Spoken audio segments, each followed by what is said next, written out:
We cannot possibly, Marx says, communicate with those who have less money because we are so concerned to protect our own. And Marx wrote with a very deep sense of irony and sarcasm about the power of money in capitalist modern society. And he scorned the idolatry of money in this system. He says, in bourgeois society, my own power must be as great as the power of money.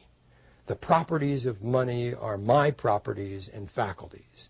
What I am and can do is not at all determined by my individuality, but only by my money.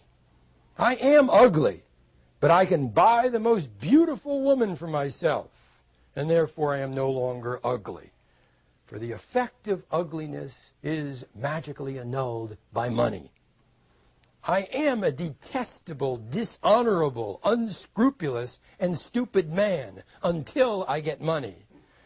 And then no longer, because money is honored, and so therefore must also be its possessor. In the capitalist system, it is money that is the highest good, and so its possessor must always be good. I am presumed scrupulous and honest. Therefore, even though I am unscrupulous, I am stupid. But since money is the real mind of all things, how can its possessor be stupid and unscrupulous? Well, Marx, when he's talking about money, it seems to me, invokes the very best of his rhetoric. And that rhetoric applies to the way in which he condemns in bourgeois society all things being enmeshed in what he calls the cash nexus. The cash nexus, a term that he uses in his Communist Manifesto, is that web that controls all of our values, that dominates people with and without cash, because in capitalism, money assumes necessarily a life of its own. This is conveyed in a passage from Marx's best-known work, the Communist Manifesto, where he says that the historical development of capitalism and the corresponding rise of the bourgeoisie has pitilessly torn asunder the motley feudal ties that bound man to his natural superiors, and has left remaining no other nexus between man and man than naked self-interest, than callous cash payment. It has drowned everything in the icy water of egotistical calculation with its naked, shameless, direct, brutal exploitation. Now, when we think about this, Marx is writing at age 30 this work, the Communist Manifesto, a manifesto that, according to the British historian A.J.P. Taylor in his introduction to the Penguin edition of the Communist Manifesto, he says that the manifesto had for some time almost taken the place of the Bible among millions, hundreds of millions of people throughout the world. I'm not sure that we can say that about the manifesto, but in its heyday it certainly did interpret history and interpret humanity in graphic terms. The manifesto, which he wrote then with Friedrich Engels, his closest friend, at this critical point of his life, having just arrived in London and publishing this tract which was to set the tone for the revolutionary movement throughout the world. The manifesto that was to describe in dramatic terms in its first part, almost in the sense of a Greek tragedy, the way in which the bourgeoisie had, as he said, performed a revolutionary role, having put down the feudal economy and put in its place this revolutionary capitalist economy. But the time of the bourgeoisie had now passed. And Marx argues that this great Greek tragic hero that had performed this revolutionary role by eliminating feudalism had now also outlived its day, and the proletariat would soon replace it. The inexorable, inevitable nature of history. This is what Rousseau had not given us. the historical determinism that we find in the Communist Manifesto. This assurance that communism will come, not only because it should come, but because it must come. It is inevitable. It is inevitable because the system of capitalism has within it fundamental flaws. That system is flawed by its gross capacity for establishing gross disparity of wealth. That is, it cannot control its own avarice.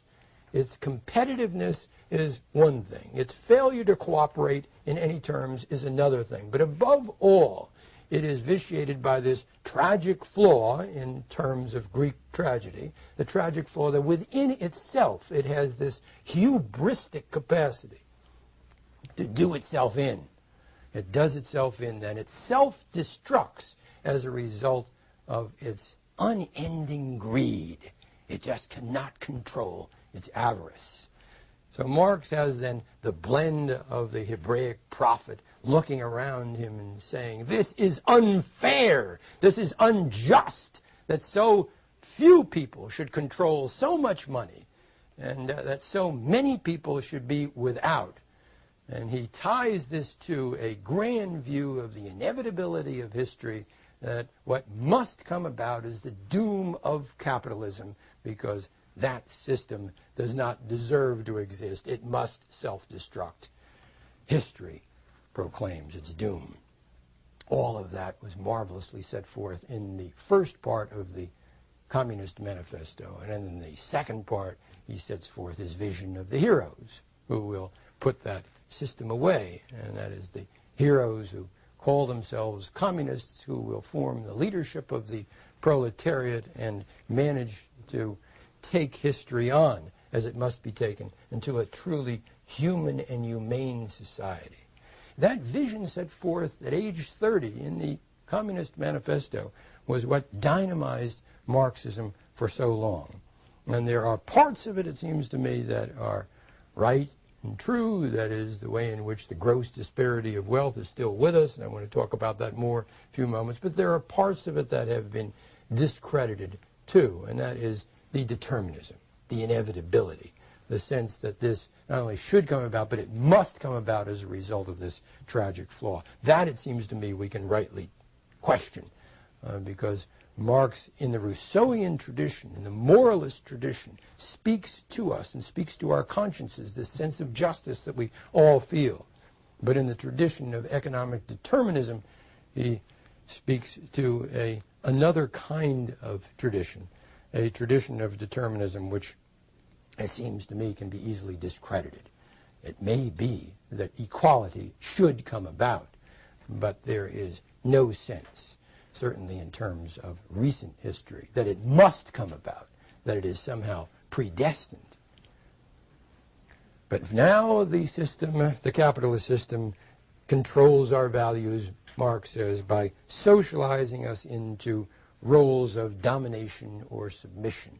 And here I think he is at his best in picking up a theme that is in Rousseau, but not fully developed. That is, when Rousseau begins the social contract and says that man is born free, but everywhere he is in chains, then Rousseau goes on to say that the person who thinks he is master is not, because both the master and the slave are ensnared in this trap, that is, of domination and submission.